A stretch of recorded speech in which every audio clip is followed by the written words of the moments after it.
ये कहानी मीनू की है। मीनू बहुत ही अच्छी पक्षी है। मीनू ज़रूरतमंदों की मदद भी किया करती है। आज तो बहुत दिन हो गई है, मैं घर से कहीं बाहर नहीं गया। अब तो राशन की सामान भी कुछ ही दिनों के लिए है। ऐसा करती हूँ, बाजार जाकर सामान ले आती हूँ, क्योंकि बारिश की मौसम भी बहुत करीब है। क्या मालूम बारिश कब हो जाए। बारिश होने से पहले ही मुझे अपना घर भी तो बनाना है। अब मुझे देर नहीं करनी चाहिए। फिर मीनू राशन की सामान लेने बाजार की ओर चली जाती है। मीनू बाजार की ओर जा ही रही होती है कि वह देखती है कि एक तितली को किसी ने कैद कर रखा होता है। ये देखकर मीनू फौरन उस तितली के पास आती है। अरे ये क्या, आखिर इस तितली ने किसी का क्या बिगाड़ा था जो इस तरह इसे कैद किया है। बेचारी तितली, मैं जानता हूँ कि तुम्हें कितना कष्ट हो रहा होगा। रुको, मैं अभी तुम्हें आज़ाद करती हूँ। फिर मीनू इस तरह उस तितली को आज़ाद कर देती है। उसे तितली को आज़ाद कर बहुत खुशी होती है। बेचारी तितली, तुम जाओ अपनी जिलो ज़िंदगी, आज से तुम आज़ाद हो। तितली को आज़ाद करवा कर उसे खुशी तो मिलती है, पर वो जिस काम से जा रही थी उस काम में उसे अब देर हो चुका था। इसीलिए अब वो अपने घर लौटने की फ़ैसला करती है। ऐसा करती हूँ, अब घर चली जाती हूँ, क्योंकि मैं जिस काम से जा रहा था वो काम तो अब होगी नहीं, तो आखिर जाकर क्या फ़ायदा। इसीलिए मैं घर ही लौट जाती हूँ। आज नहीं हुआ तो क्या हुआ, कल आकर ले जाएंगे। फिर मीनू घर लौट जाती है। फिर अगली सुबह मीनू बाजार की ओर निकल जाती है, लेकिन उसके जाने के बाद जंगल में बहुत तेज़ बारिश होने लगती है। जिस बारिश में मीनू का घोंसला टिक नहीं पाता है और नीचे गिरकर टूट फूट जाता है, जिससे मीनू की बहुत नुकसान हो जाता है। अब तो उसके पास रहने का घर भी नहीं था। कुछ देर बाद जब मीनू अपने घोंसले में आती है। अरे ओ ऊपर वाला, तूने ये क्या कर दिया, मेरा घोंसला ही ले लिया। अब मैं कहाँ रहूँगी। तूने मुझे कौन सी बात की दुश्मनी निकाली। मैंने किसी का क्या बिगाड़ा था जो तूने मुझे ये सज़ा दिया। अब मैं कहाँ जाऊँ, मेरी मदद कौन करेगा। मुझे कुछ समझ नहीं आ रहा। ओह हाँ, एक बार तो मैं पक्षियों से मदद मांग ही सकता हूँ, क्या मालूम कोई मदद कर दे। फिर ये सोचकर मीनू बंटी तोते के घर आती है। बंटी जी, ओ बंटी जी, दरवाज़ा खोलिए, मैं आई हूँ। मीनू, बाहर बहुत तेज़ बारिश हो रही है और मेरा घर भी नहीं रहा। मैं बारिश में भीग रही हूँ। कृपया करके आप दरवाज़ा खोल दीजिए कि मैं अंदर आ सकूँ। ओह हाँ मीनू, मैं अभी दरवाज़ा खोलता हूँ, तुम कुछ देर और रुक जाओ। अरे खुल जा, कितना भारी दरवाज़ा है, खुलने को तो नाम ही नहीं ले रहा। सुनो मीनू, लगता है बारिश की मौसम में दरवाज़ा जाम हो गया है, इसीलिए खुलने को नाम ही नहीं ले रहा। तुम ऐसा करो, कुछ देर बाद आओ, तब तक मैं दरवाज़ा खोलने की प्रयास करता हूँ। तुम बेकार में बारिश में क्यों भीगोगी, थोड़ी देर की बात ही तो है। बंटी तोते की ये बातें सुनकर मीनू कुछ देर के लिए वहाँ से कहीं और चली जाती है। ना जाने कहाँ कहाँ से चले आते हैं। इन पक्षियों से तो मैं तंग आ गया हूँ।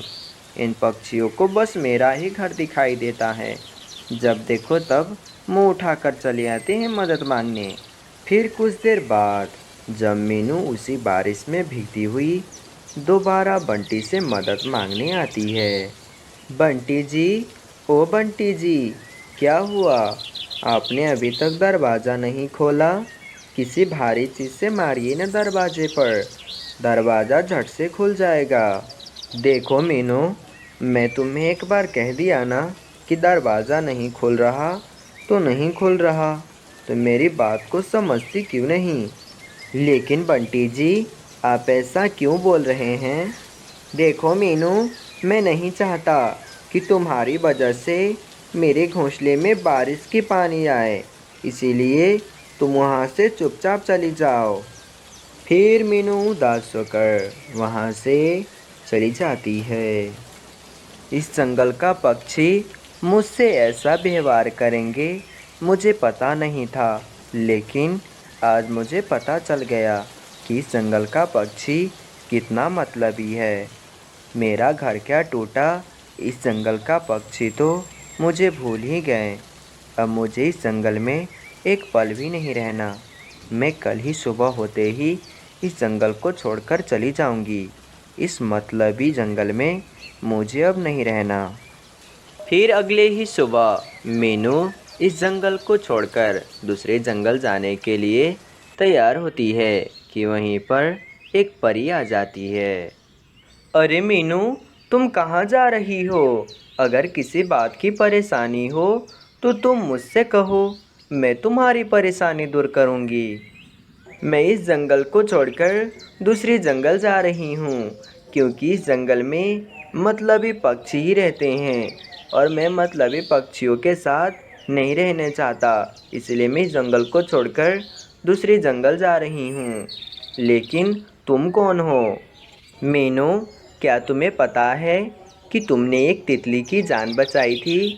मैं वही तितली हूँ। मैं बस देखना चाहती थी कि इस जंगल के पक्षी कितने अच्छे हैं, लेकिन तुम्हारे सिवाय मेरी जान किसी ने भी नहीं बचाई। मैं चाहता तो तुम्हें उसी दिन कुछ दे सकता था, लेकिन मैं चाहता था कि मुसीबत पड़ने पर ही मैं काम आऊँ। और देखो, आज मैं तुम्हारे सामने हूँ। मांगो, तुम मुझसे क्या मांगना चाहती हो? देखो तितली, मैं तुमसे कुछ नहीं मांगता। अगर तुम कुछ देना चाहती हो तो तुम दे सकती हो, मैं मना भी नहीं करूँगा। अच्छा तो मीनू, ये लो, ये एक एप्पल की बीज है, इसे तुम ज़मीन पर लगा दो। कुछ ही दिन में ढेर सारा एप्पल फलने लगेंगे और तुम उसे बेचकर एक अच्छा सा घर खरीद लेना और तुम अपना उसी से खर्चा चलाना। फिर अगले ही दिन मीनू खेत में जाकर उस एप्पल की बीज को रोप देती है। रात भर जोरदार बारिश होती है और अगली सुबह जब मीनू एप्पल को बीज देखने जाती है तो उसमें फल लग चुका होता है। लगता है कि मैं कोई सपना देख रहा हूँ। इतना बड़ा एप्पल का वृक्ष मैंने कभी नहीं देखा था। मैंने कल ही तो यहाँ पर एक बीज रोपा था और आज इतना बड़ा एप्पल का वृक्ष कैसे हो सकता है?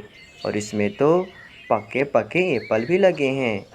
क्या मालूम उस परी ने ये बीज दी है, उसी का कोई कमाल हो। पर कोई बात नहीं, मैं इस फल को तोड़कर बाज़ार लेकर जाती हूँ बेचने के लिए, और मुझे अपना घर भी तो बनाना है। फिर मीनू टोकरी भर के एप्पल बाज़ार में बेचने ले आती है। उसका एप्पल बहुत बिकता है और उसे ढेर सारा मुनाफा भी होता है, जिससे मीनू एक अच्छी सी खरीद खरीद लेती है और खुशी खुशी रहने लगती है।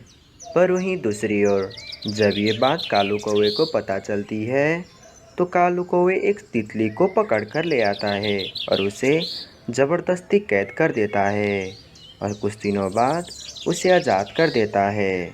जाओ तितली, तुम जी लो अपनी ज़िंदगी और जल्द ही लौट कर आना। जैसे तुमने मीनू को अमीर किया है उस तरह ही मुझे भी अमीर करना है तुम्हें। इस बार मुझे एक नहीं दो दो एप्पल का बीज ला कर देना, जिससे मैं मीनू से भी ज़्यादा अमीर हो सकूं। ये बातें सुनकर तितली परी में परिवर्तन होती है और बंटी तोते से उसका घर भी ले लेती है। बस बंटी तोते, मैं तुम्हें अच्छी तरीके से जानता हूँ, लेकिन तुमने अपना रंग दिखा ही दिया, इसीलिए अब तुम भुगतो अपनी करनी की सज़ा। ये कहानी दरअसल एक जंगल की है जहाँ पर कुछ पक्षी रहा करते थे। उस जंगल में आजकल काफ़ी ज़्यादा गर्मी बढ़ गई थी, लेकिन फिर भी उस जंगल के पक्षी किसी तरह एडजस्ट कर रह रहे होते हैं। उसी जंगल में मीनू चिड़िया भी अपने बेटे मानू चिड़िया के साथ रहा करती थी। मानू चिड़ा और मीनू चिड़िया बहुत ही अच्छे पक्षी थे। मम्मा, आज मुझे राजू चिड़ा मिला था और मुझसे दोस्ती करना चाहता था, लेकिन मैंने उसे साफ साफ कह दिया कि मैं तुझसे दोस्ती नहीं करूँगा, क्योंकि तू बहुत ही शरारती है और तू तो बड़े को कदर भी नहीं करता है। इसलिए मैं तुझ से पक्षी से कभी नहीं दोस्ती करूँगा। मैंने ऐसा कहकर उससे दोस्ती नहीं की। मैंने ठीक किया ना मम्मा? हाँ मानू, तूने ठीक किया बेटा। उसके साथ तो ऐसा ही होना चाहिए। वो एक नंबर का शरारती और झूठा बच्चा है। वह जहाँ देखो वहाँ बड़े को परेशान करता रहता है। ना जाने उसके माता पिता ने उसे कैसा संस्कार दिया है। लेकिन तू बेटा उससे कभी दोस्ती मत करना, वरना तू भी बिगड़ जाएगा। हाँ मम्मा, आप सच कहते हैं। मेरे कई सारे ऐसे दोस्तों हैं जो कभी झूठ भी नहीं बोलते थे, लेकिन अब राजू चिड़े की संगत से वो भी झूठ बोलने लगे हैं। लेकिन मैं अपने दोस्तों को उससे पीछा छुड़वाना चाहता हूँ, लेकिन मेरा दोस्त है जो मेरे बात ही नहीं मानता है। रहने दो मानू, जो हमारे बात न समझे उसे मनाना भी नहीं चाहिए। जो जैसा करेगा वो ऐसा ही भोगेगा। ऐसे ही मीनू चिड़िया और मानो चिड़े काफ़ी खुशी खुशी अपना जीवन जी रहे होते हैं। एक दिन की बात है, राजू चिड़ा मीनू चिड़िया के पास आता है। मीनू आंटी, आपने मेरे बारे में मानो चिड़े को बहुत ही गलत गलत बात बताई है ना। मैं एक शरारती बच्चा हूँ, मैं पक्षियों के साथ झूठ बोलता हूँ। मैं झूठा नहीं बल्कि आप झूठे हैं, जो कि मेरे बारे में और गलत गलत बात बताते हैं मानो चिड़े को। लेकिन आप भी ये समझ लीजिए, मैं अपना अपमान का बदला आपसे ज़रूर लूँगा। आपने मेरे दोस्त को मेरे बारे में बहुत ही बुरी बुरी बात बताई है, जो कि मैंने किया ही नहीं है। राजू चिड़े, ये क्या बदतमीजी है? तुम्हें बड़ों के साथ कैसे पेश आना चाहिए ये तुम्हें अच्छी तरीके से पता है, लेकिन फिर भी तुम मेरे साथ ये क्या बदतमीजी कर रहे हो? रुको, मैं अभी तुम्हारे बाबा के साथ शिकायत करती हूँ तुम्हारी। हाँ हाँ, जाओ जाओ, तुम मेरे बाबा को ही कहकर क्या बिगाड़ लोगी। लेकिन तुम इतना याद रखना, मैं तुमसे अपना दोस्त का बदला जरूर लेकर रहूंगा। फिर वे मीनू चिड़िया उदास होकर राजू चिड़े की घर उसके पिता से शिकायत करने के लिए चली आती है। भाई साहब, ये क्या बदतमीजी है? आप अपने बेटे को यही संस्कार देते हैं कि बड़े के साथ बदतमीजी किया जाता है। मैं अभी आ रही थी कि आपका बेटा मुझसे बदतमीजी से पेश आ रहा था। ये पहली बार है, इसलिए मैं आपकी बेटे को छोड़ रहा हूँ, वरना मैं अगली बार से आपको नहीं बताऊंगा। बहन जी, ऐसे गुस्से ना हो। माना कि मेरे बेटे ने गलती किया है तो उसके लिए मैं माफ़ी भी मांगता हूँ, लेकिन आप ऐसे गुस्से ना हो। मैं उसे अच्छी तरीके से समझा दूंगा, अगली बार से वो आपके साथ अच्छी तरीके से पेश आएगा। देखिए भाई साहब, मैं गुस्सा नहीं हो रही हूँ, लेकिन देखिए, अपने बच्चे को अच्छी शिक्षा देना बहुत ही ज़रूरी है, वरना आज मेरे साथ बदतमीजी किया है, कल जाकर आपके साथ भी करेगा। जंगल में और भी पक्षी है, उसके साथ भी करेगा। इसलिए अपने बच्चे को अच्छी शिक्षा देना चाहिए। इसलिए मैं चाहता हूँ कि उसे अच्छी तरीके से समझाइए, ना माने तो एक दो थप्पड़ भी लगाइए, जिससे उसका दिमाग ठिकाना आ सके। उसे तो ये भी पता नहीं कि बड़े के साथ कैसा पेश आना चाहिए। हाँ मीनू बहन, आप ठीक कह रहे हैं। राजू चिड़ा वाकई ही बहुत बिगड़ गया है। आजकल ना जाने राजू चिड़े की कैसी शिकायत आ चुकी है। मुझे तो पहले यकीन नहीं होता था, लेकिन आप कहते हैं तो मुझे आज यकीन भी हो गया कि राजू चिड़ा बहुत बिगड़ गया है। लेकिन आप चिंता मत करें, मैं उसे ज़रूर सुधारूंगा। वैसे भी मैं उसका पिता जो हूँ। इतना कहकर वे मीनू चिड़िया अपनी घर की ओर चली जाती है। तो फिर कुछ ही देरों के बाद राजू चिड़ा भी अपने घर लौट जाता है। राजू चिड़े, तुम आए दिन जंगल में क्या करते रहते हो, जो कि तुम्हारी शिकायत मेरे पास आती रहती है? आज भी मीनू चिड़िया मेरे पास आई थी कि तुमने मीनू चिड़िया के साथ बदतमीजी किया है। अगर अगली बार जो मीनू चिड़िया मेरे पास शिकायत लेकर आई तो मैं तुम्हें जिंदा नहीं छोड़ूंगा। क्या मैंने तुम्हें यही शिक्षा दी है कि तुम बड़ों के साथ बदतमीजी करो?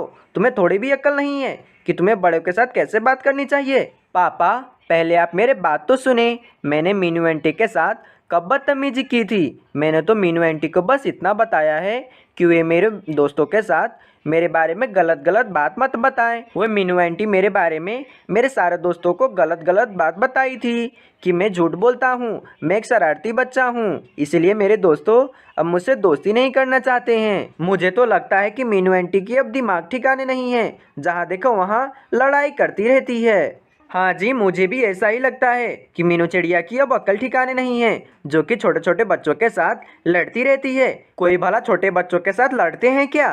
लेकिन बुलबुल, हमें अपने बेटे को ऐसे बिगाड़ना नहीं चाहिए। कहीं हो सकता है कि हमारे बेटे ने उसके साथ बदतमीजी किया हो। हाँ हाँ, मेरे ही बेटे की गलती है। मीनू चिड़िया तो मानो बहुत ही सीधा साधे और भोली भाली चिड़िया है, तो उसी के साथ क्यों नहीं रहते हैं। बंटी चिड़ा अपनी पत्नी बुलबुल चिड़िया से डरा करता था, इसीलिए बंटी चिड़ा अपने बेटे राजू चिड़िया से कुछ नहीं कह पाता था। इसलिए राजू चिड़ा दिन पर दिन बिगड़ता चला गया। मैं अपना अपमान का बदला मीनू चिड़िया से कैसे लूं? आइडिया, मैं अपना अपमान का बदला अब मीनू चिड़िया से जरूर लूंगा। राजू चिड़ा मीनू चिड़िया से अपमान का बदला लूंगा सोचकर अपने दोस्तों के पास आता है। यार चल, आज मीनू आंटी से प्रैंक करते हैं। हाँ हाँ राजू चिड़े, हम भी तो मीनू आंटी से प्रैंक करना चाहते हैं, लेकिन हम मीनू आंटी से प्रैंक कैसे करेंगे? हमारे पास तो कुछ नहीं है, तो हम प्रैंक कैसे करेंगे? अरे बबलू, तू इतना परेशान क्यों हो रहा है? बंटी अंकल की सेब की पेड़ है ना, हम सेब लेकर जाएंगे। फिर वे राजू चिड़ा और उसकी दोस्तों सेब लेकर मीनू चिड़िया के घर आते हैं। मीनू आंटी, आप हम सब से कहे थे कि सेब लेकर आओ, तो हम सब सेब लेकर आए हैं। देखिए, हम सब ने सेब कितना सारा लेकर आए हैं। अरे राजू चिड़े, ये तुम क्या कह रहे हो? मैंने तुमसे कब कहा कि मुझे सेब चाहिए? हाँ हाँ आंटी, आप ही ने तो कहे थे कि मेरे घर आना तो सेब लेकर आना। आप क्यों इतने झूठ बोलने जा रहे हैं? ये क्या बदतमीजी है? तुम सब मुझ पर क्यों झूठी इल्जाम लगाए जा रहे हो? मैं अभी तुम्हारी शिकायत तुम्हारे बाबा से करती हूँ। नहीं नहीं आंटी, अब तो बुरा मान गए, हम तो आपसे प्रैंक कर रहे थे। अच्छा तो बच्चों, कोई बात नहीं, अब तुम सब अपने घर चले जाओ, मैं किसी काम से बाहर जा रही हूँ। मीनू आंटी, इतनी भी जल्दी क्या है? हम सब ने बहुत ही मेहनतों के बाद ये सेब लाए हैं, आप भी हमारे साथ ये सेब खाइए ना। नहीं नहीं बच्चों, आज मैं भोजन कुछ ज़्यादा ही खा लिया हूँ, इसलिए तुम सब ये सेब खा लो और तुम अपने अपने घर चले जाओ, मुझे देर हो रही है, मुझे किसी काम से बाहर भी जाना है। फिर वे राजू चिड़ा और उसके दोस्त अपने ही लाए हुए सेब खाने लगते हैं और अपने घर चले जाते हैं। कुछ दिन ऐसे ही गुजर जाते हैं। अब राजू चिड़ा और उसके साथी बीमार होने लगे थे। राजू चिड़े, तुमने क्या ऐसा खा लिया जो तुम्हारी तबीयत अचानक से बिगड़ रही है? मम्मा, आज से कुछ दिन पहले ही मैं और मेरे दोस्त मीनू आंटी के घर गए थे। मीनू आंटी ने हमें सेब खाने को दी थी। वे सेब को खाने के बाद मेरे पेट में हल्के हल्के दर्द होना शुरू हो गया और आज बहुत ही तेज पेट दर्द कर रहा है। ना जाने मीनू आंटी उस सेब में क्या मिलाई थी जो आज इतने तेज पेट दर्द कर रहा है। चिड़े जी, ये मीनू चिड़िया हम सब से कितनी जलती है, देखिए आज हमारे बेटे को क्या कर दी है उसने। आप मीनू चिड़िया को भोले भाले और सीधा समझते थे ना, लेकिन देखिए आज आप ही के बेटे के साथ मीनू चिड़िया ने क्या किया है। फिर वे बंटी तोता अपनी पत्नी की ये बातें सुनकर बिना कुछ सोचे समझे ही गुस्से में आ जाता है और जंगल की तमाम पक्षियों को लेकर मीनू चिड़िया की घर चला आता है। मीनू चिड़िया, हम सबको तुमसे ये उम्मीद ना थी, हम तो तुमको बहुत ही सीधे साधे और भोले समझते थे, लेकिन तुम तो कुछ ही और ही निकली। तुमने हमारे बच्चों के साथ क्या किया है जो उनकी पेट में कल से ही बहुत तेज दर्द हो रही है? भाई साहब, आप ये क्या कह रहे हैं? मैं आपके बच्चों को क्या करूंगा भला? मीनू चिड़िया, बहुत हो गया, तुम अपने आप को गुनाह कबूल करती हो कि हमें दूसरा भी तरीका आजमाना पड़ेगा। हमें तो इतना भी पता नहीं था कि तुम इतना गिर जाओगी राजू चिड़े से बदला लेने के लिए। वहीं वो मानो चिड़ा अपने मम्मी को इंसाफ दिलाने के लिए बबलू चिड़ा को बुला कर लाता है। राजू चिड़ा, तुम क्यों इतना झूठ बोले जा रहे हो? हमने तो खुद बंटी अंकल की पेड़ से सेब लाए थे और वे सेब हम खुद ही खा गए। मीनू आंटी इसमें निर्दोष है, मीनू आंटी की कोई गलती नहीं है। और वैसे भी राजू, तुम झूठ बोलना कभी नहीं छोड़ोगे, इसलिए मैं तुमसे दोस्ती तोड़ रहा हूँ। आज से मैं तुम्हारा दोस्त नहीं हूँ, बल्कि मैं मानो चिड़ा की दोस्त हूँ। बबलू चिड़ा की ये बातें सुनकर जंगल की तमाम पक्षी भी यही मानते हैं कि राजू चिड़े ने झूठ बोला था और उसके साथ साथ उसके मम्मी पापा को भी सजाया दिया जाता है और मीनू चिड़िया से माफ़ी मांगा जाता है। तो आप सब भी इस कहानी से क्या सीखे, हमें कमेंट कर